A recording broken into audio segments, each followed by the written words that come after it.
Bonjour à tous, je suis Hortense Leluc et vous écoutez Décodeur, le podcast dans lequel j'échange avec des pros de la déco.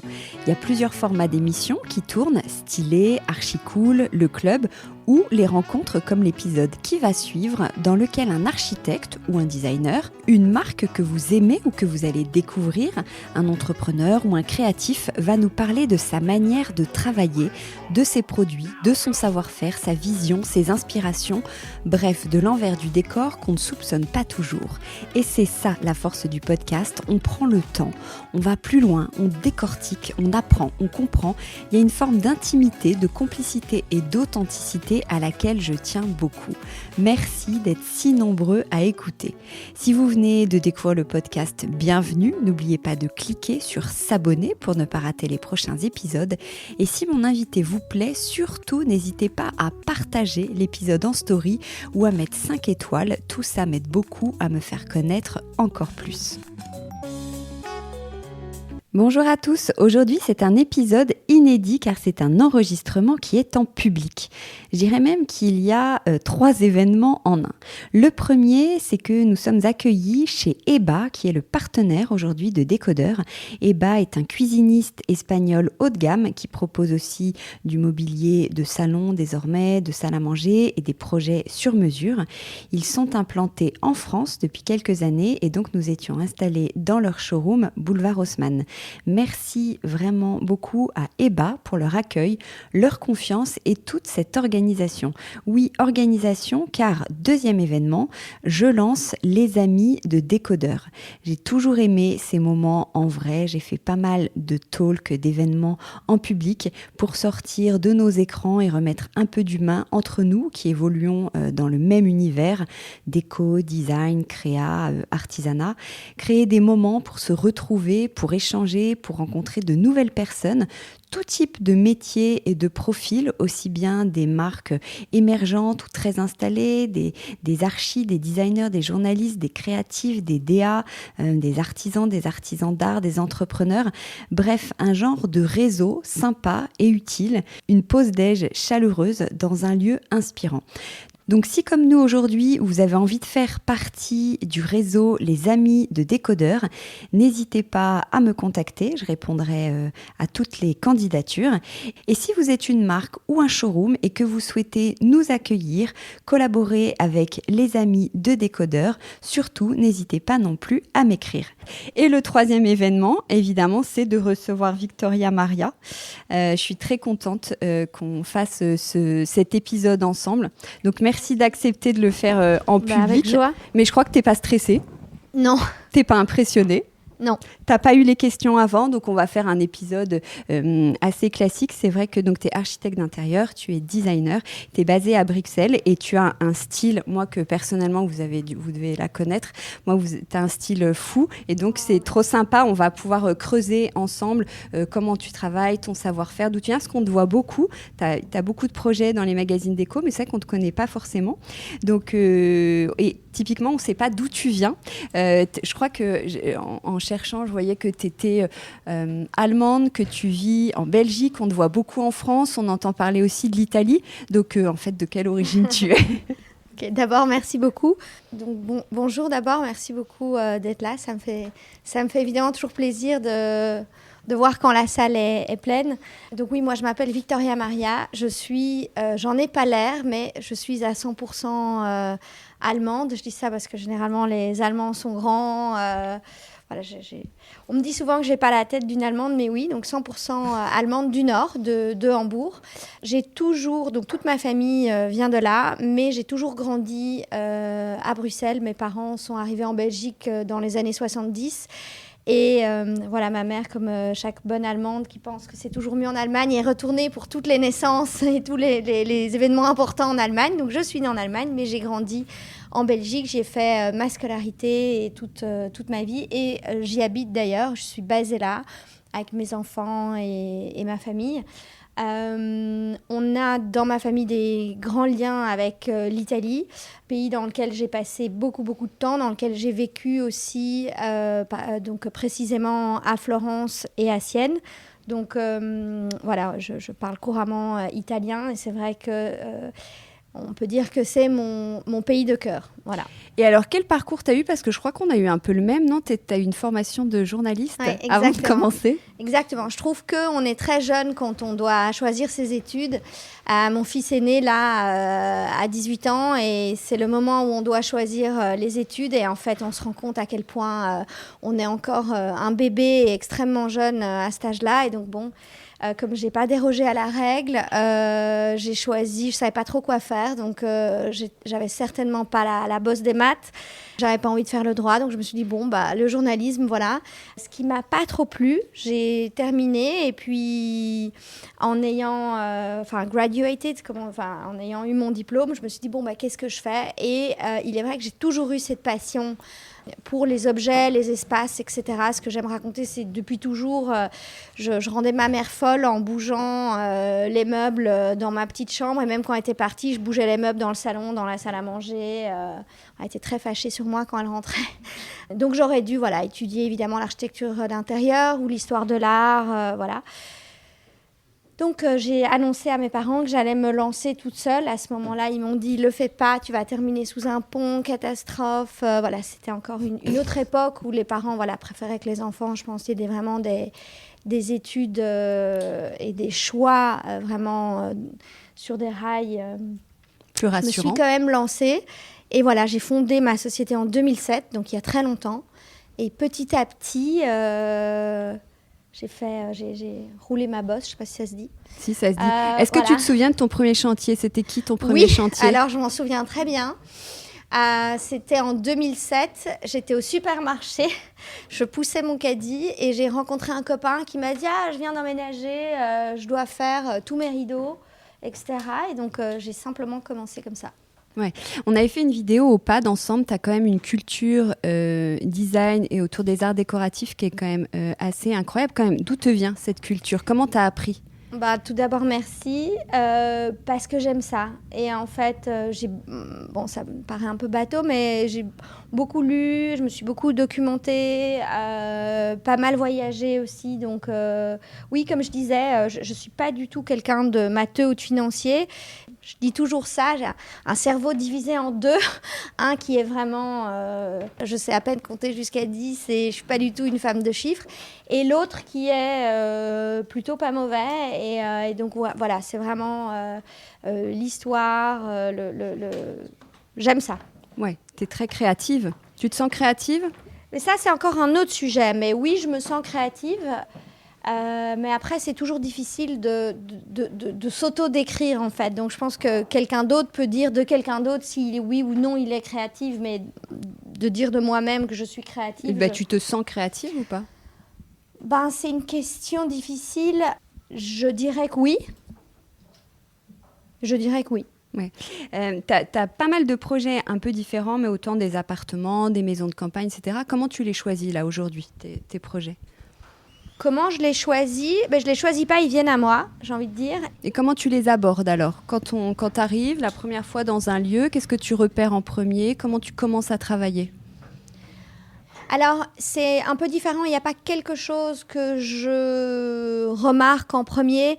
Ce qui est rigolo, ce que j'ai remarqué maintenant avec l'expérience et le temps, c'est que les idées, les projets commencent toujours par un truc, mais ça peut être complètement anodin. Donc, par exemple, on avait travaillé sur une très, très belle maison de maître à Bruxelles. Et j'ai vu une publicité pour des manteaux avec une association de couleurs, un truc qui m'avait parlé des formes. J'ai arraché la page et je me suis dit, je commence de ça.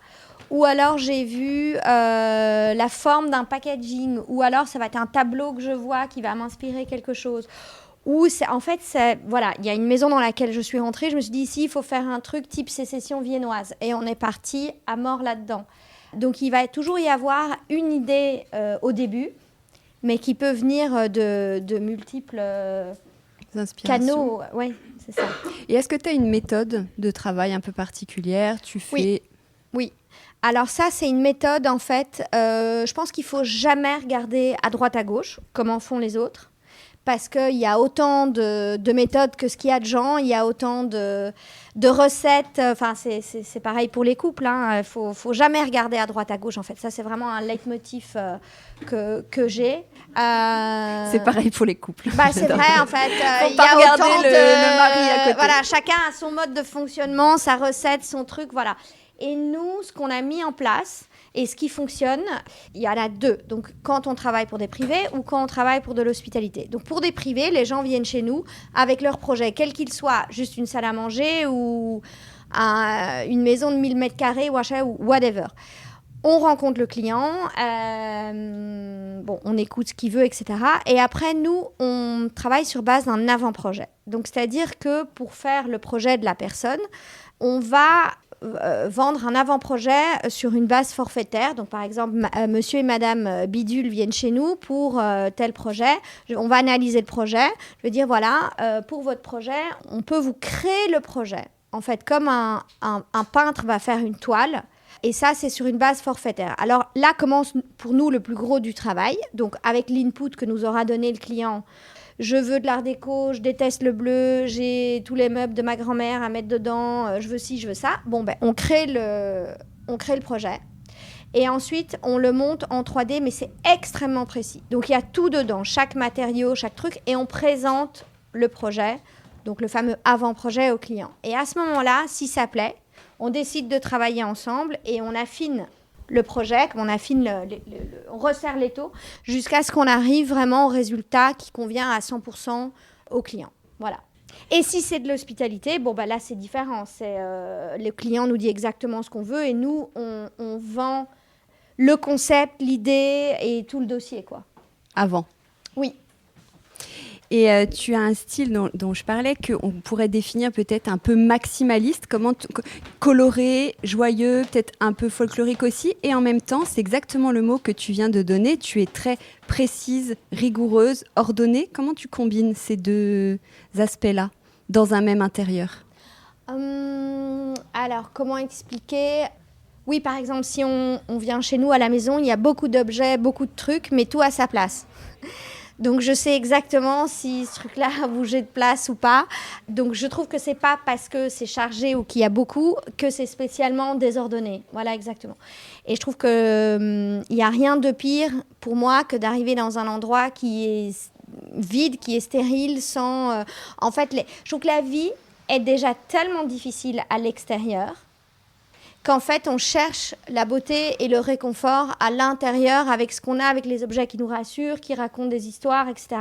C'est déjà tellement hostile de parcourir, enfin voilà, je ne veux pas être déprimante, mais de parcourir la vie comme ça, qu'il faut se faire plaisir et il faut se chouchouter à l'intérieur, en fait. Ouais. Et tu mélanges quand même beaucoup les styles, les matières, les couleurs, les imprimés. C'est un peu ta signature aussi. Comment on réussit ça ? Est-ce que tu assembles des choses que tu as repérées, que tu as chinées et tu vois si ça marche et tu ajustes ? Ou comment ça se passe ? C'est très vrai ce que tu dis, mais j'ai pas de réponse parce qu'en fait, ça marche ou ça marche pas. Mais je sais pas te dire pourquoi. Donc en fait, clairement, il y a des trucs qui vont pas ensemble et puis d'autres où c'est merveilleux. Mais je suis incapable de te dire... Alors peut-être que moi, parfois, je fais des trucs qui sont moches et qui marchent pas, mais moi, je trouve que ça marche bien, tu vois. Mais c'est vraiment un feeling, quoi. Attends, c'est ma nouvelle question préférée. Qu'est-ce qui est moche ? Qu'est-ce que le moche aujourd'hui ? Ah bah ça, c'est une magnifique question. Attends, qu'est-ce qui est moche ? Ah, mais un paquet de choses. Je suis sûre qu'il y a des choses que tu trouves moches et tu vas nous les dire. Qu'est-ce qui va pas ensemble ? Qu'est-ce qu'il faut mieux éviter de faire ? Toi, qu'est-ce que tu n'aimes pas, tu vois, dans tes goûts, que tu ne mettrais jamais chez un client, par exemple ? Ok, alors ce qui est moche, mais alors je peux y aller, mais par contre après, je vais me faire taper sur les doigts. Oh, qu'est-ce que t'as encore dit ? Pas de marque, mais c'est intéressant de savoir quand même. Je suis pas très politiquement correcte. Non, pour vous dire des basiques, qu'est-ce qui est moche ? Les rideaux courts, les rideaux courts, et puis les rideaux juste qui ont de l'eau dans les caves, ça c'est moche aussi. Les rideaux trop minces, il faut que ce soit gros, quoi. Les trop petits tapis, ça va pas du tout. Ce qui est terrible, c'est les cadres pas bien accrochés, avec trop de distance entre les cadres. Ah, il faut qu'ils soient rapprochés ? Ah oui. Enfin, il faut qu'ils soient bien pendus, c'est tout. Voilà. C'est quoi, bien pendu? Pendu avec la bonne distance les uns aux autres. Je vais me faire des ennemis, je crois. Mais non, parce que ça, c'est de la... Mais non, pas du tout, parce que là, c'est des idées déco que tu déconstruis. J'aime pas les draps de couleur. D'accord. Voilà. Blanc avec un liseré ou un truc, mais les draps avec des fleurs, avec des machins. Oui, mais tu peux mettre un édredon dessus. Oui. Associé au rideau? Les draps associés au rideau, mais non, pourquoi? L'édredon? Mais pourquoi? Non. Ah, ok. Non. Je sais pas, je tente. Non, qu'est-ce que je peux te dire d'autre Je vais réfléchir à d'autres trucs. On y reviendra si tu veux. Dans les matériaux, justement, tu as quand même des intérieurs qui sont assez puissants, assez marqués. Et je trouve que ça passe aussi par les matériaux, les textiles, les motifs. Est-ce que tu as des éditeurs chouchous dans les textiles? Des marques avec lesquelles tu aimes bien travailler? Parce que c'est ça aussi qui donne une identité à une pièce un peu plus. Alors évidemment, j'adore les Frais, avec tout ce qu'ils font. J'aime beaucoup Thévenon aussi. Là récemment, j'ai redécouvert, Dédar, j'adore aussi. J'ai redécouvert Rubelli, quand même pour les grosses soieries, les brocas. Voilà, c'est plus pour du rideau que pour du siège, je trouve. Ouais, c'est, je dirais, mes marques préférées au niveau du tissu d'ameublement. Et comment tu repères toutes les marques, que ce soit de mobilier, les éditeurs, etc. Est-ce que tu fais les salons, les catalogues, tu vas dans les showrooms? Alors c'est très simple, en fait. Comment tu te fournis? Les gens m'écrivent. En fait, j'ai justement, et ça c'est notre cheval de bataille, je dirais, on a une caverne d'Alibaba de fournisseurs. Donc qui est digital et en physique dans notre bibliothèque, dans la matériothèque au bureau. Et c'est un truc que je trouve super chez nous, c'est qu'on se fournit dans le monde entier. Donc on achète, je sais pas, à Téhéran, on achète aux Pays-Bas, au Portugal, le bonhomme en Sicile qui fait les tables d'extérieur canon. Donc voilà, on a vraiment une grosse base de données de fournisseurs différents, ce qui me permet en fait de faire des projets très personnels pour chacun. Et donc il n'y aura jamais la même chose dans des projets différents, et on a vraiment du coup la possibilité d'être extrêmement personnel avec chaque client et chaque projet, parce qu'on a un grand océan dans lequel on peut choisir, quoi. Tu chines beaucoup aussi? Oui, beaucoup. J'achète beaucoup aux enchères, beaucoup chez les antiquaires. Voilà. Et en ce qui concerne les nouveautés, en fait, on nous écrit beaucoup. Et donc, dès que j'aime bien, je garde et je range. Et donc, j'ai des dossiers. Et donc, par exemple, hier, quelqu'un m'a écrit pour une nouvelle céramiste. J'ai beaucoup aimé son travail. Paf, je range dans céramiste. Oui, très organisé. Voilà. Attends, j'en reviens à ma chine quand même, parce que tu as un œil quand même assez précis, averti. Comment tu chines? Comment tu repères une pièce? C'est selon tes goûts? Je l'aime ou je l'aime pas. En fait, donc elle me parle, elle m'appelle, prends-moi ou pas. Ouais. Donc voilà, et ça peut être tout. Qu'est-ce que je peux te donner comme exemple? Oui, ça peut être vraiment... Ouais, de tout. Des trucs saugrenus que je vais voir, que je trouve juste super. Et des objets aussi, c'est oui. important? Oui. Ouais. J'adore les boîtes. Je l'ai dit, j'ai une petite obsession pour les boîtes de toutes les époques. Donc j'ai une âme de collectionneuse, je collectionne les boîtes. Ouais. Et est-ce qu'il y a des styles qui t'inspirent, qui te parlent plus particulièrement, ou vers lesquels tu vas plus spontanément? Non, j'aime tout. Par exemple, j'aime autant le style Memphis que le style Napoléon III, que... oui. Ouais. Et l'inverse de la déco moche, quel est le détail déco qui fait mouche? Tu vois, dans un intérieur, est-ce que tu as une petite signature où tu te dis ça, ce sera forcément un peu waouh? Ça, je sais pas te répondre. Je saurais... Oh, t'as dit ça pour le moche. Ah oui? Ça, c'est parce qu'on se connaît pas assez bien. J'ose pas encore. J'ai parcouru la ville il y a des années en hurlant que le turquoise était horrible. J'ai changé d'avis, tu vois. Je me suis réconciliée avec le turquoise. Et c'était tellement drôle qu'à un moment donné, j'ai commencé à porter du turquoise, à mettre du turquoise. J'avais toutes mes amies qui m'envoyaient des messages. Mais tu nous as pourris pendant des années. Maintenant, en vengeance, on n'a pas pu porter du turquoise. Maintenant, Enfin bref. Typiquement, m'égare. est-ce qu'il y a des couleurs qui marchent bien, tu vois est-ce que tu as une palette de couleurs et qu'il y a des Alors, couleurs que je tu dirais utilises? que généralement, il y a les couleurs froides et les couleurs chaudes. Donc, couleur de base, ça va être soit le blanc grisé, etc., ou soit le blanc beige.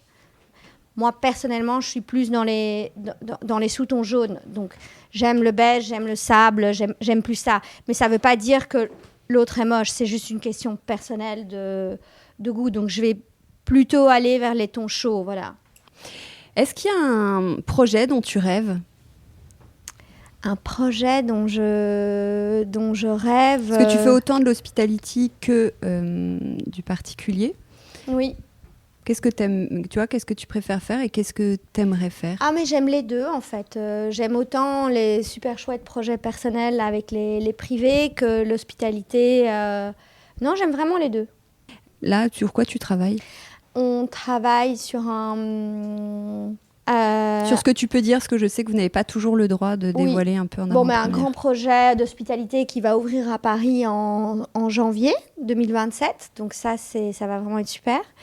On a un très chouette chalet à la montagne en Suisse, une belle maison villa à Bruxelles, des projets de retail dans le sud de la France et en Chine.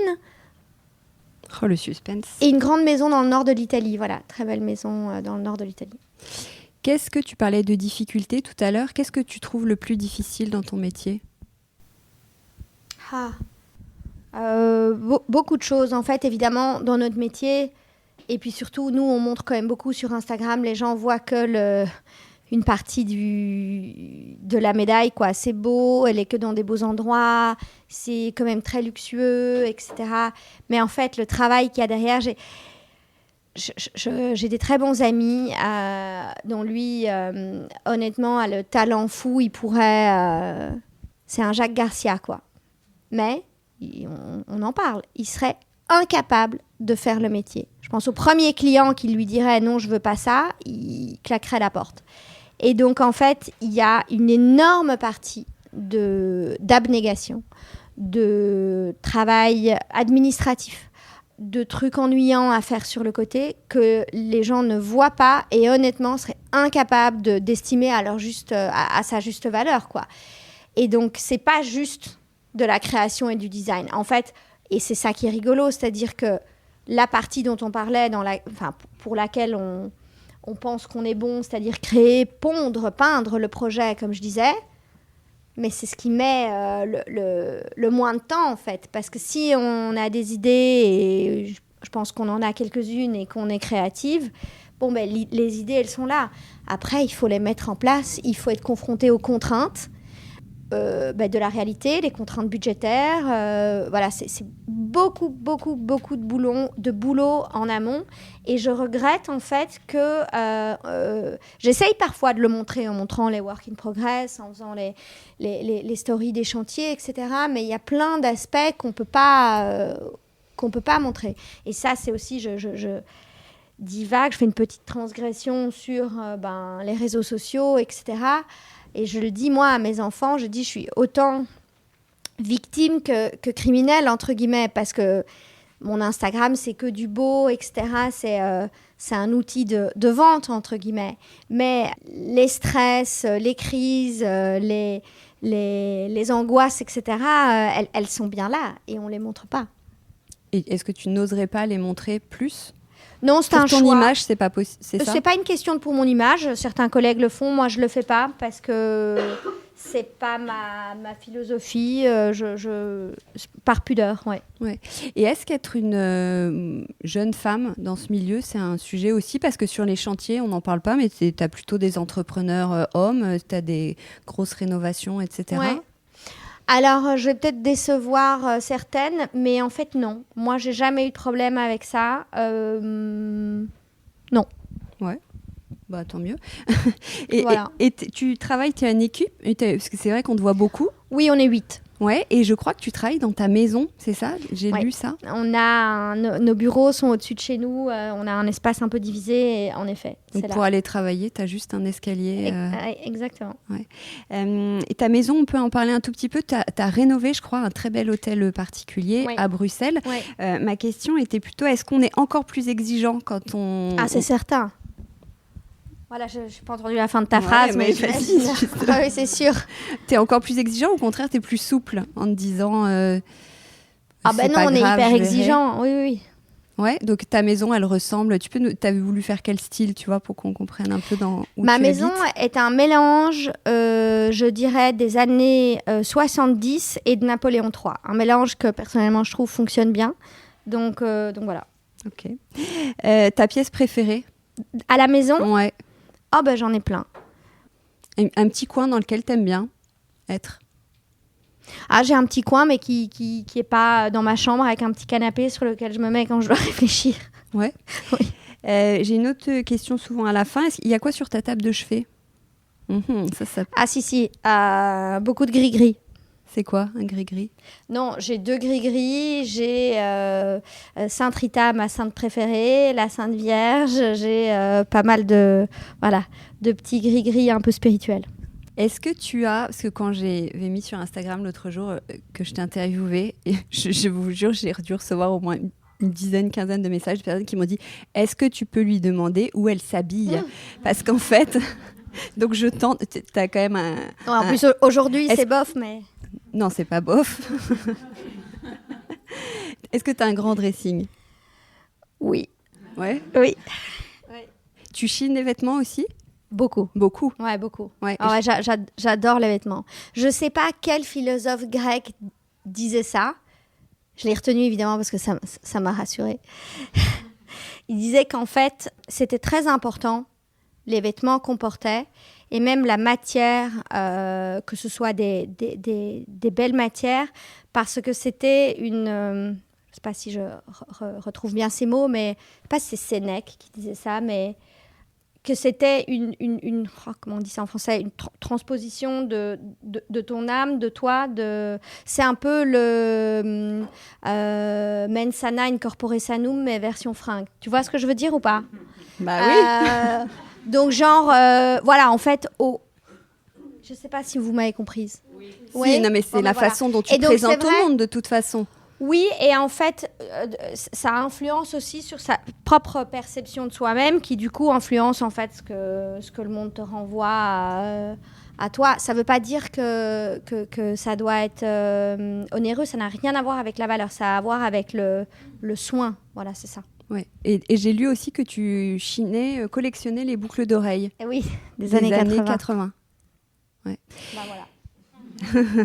Bon, 2 dernières questions autour de la table, parce que je crois que tu aimes faire des grands dîners. À quoi ressemble une jolie table? Comment on reçoit bien? J'adore ça, et j'ai tout un petit onglet sur mon Instagram avec les plus belles tables, et un jour j'en ai carrément fait une, c'était un goûter, je pense qu'on pouvait à peine entrer dans la salle à manger, il n'y avait plus rien.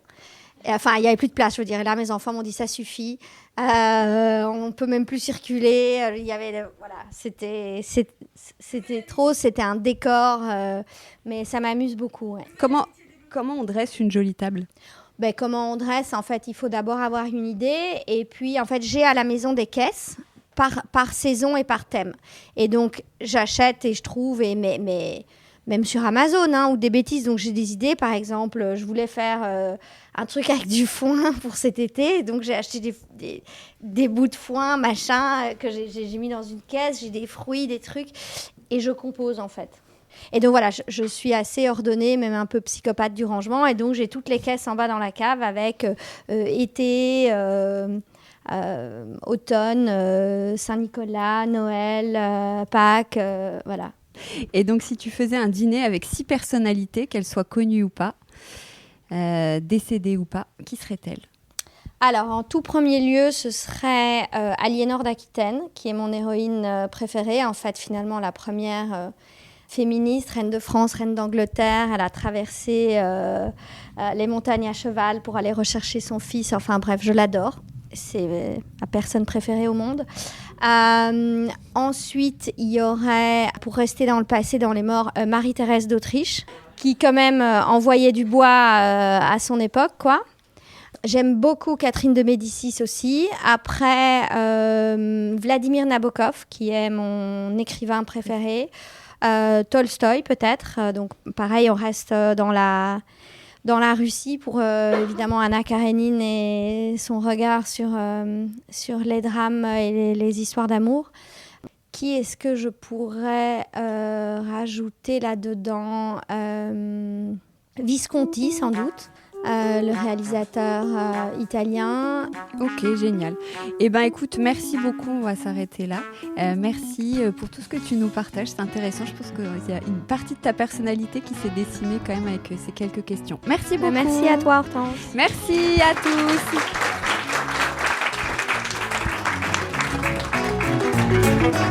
Décodeur, c'est terminé pour aujourd'hui. Merci beaucoup d'avoir écouté en entier. Si vous avez aimé, n'oubliez surtout pas de vous abonner au podcast pour ne pas rater les prochains épisodes et retrouver tous ceux qui ont déjà été enregistrés. N'hésitez pas non plus à le partager en l'envoyant à vos proches qui pourraient être intéressés ou en story Instagram. D'ailleurs, on peut se retrouver sur le compte Décodeur où je poste très régulièrement. Et si jamais vous avez 15 secondes, n'oubliez pas de laisser 5 étoiles ou un avis. C'est juste sous la liste des épisodes. Non seulement ça me fait très plaisir, évidemment, mais dans la jungle des podcasts, plus on a de notes, plus on se fait remarquer, ce qui est très important pour moi. Voilà, merci beaucoup et à très bientôt alors, ici ou ailleurs.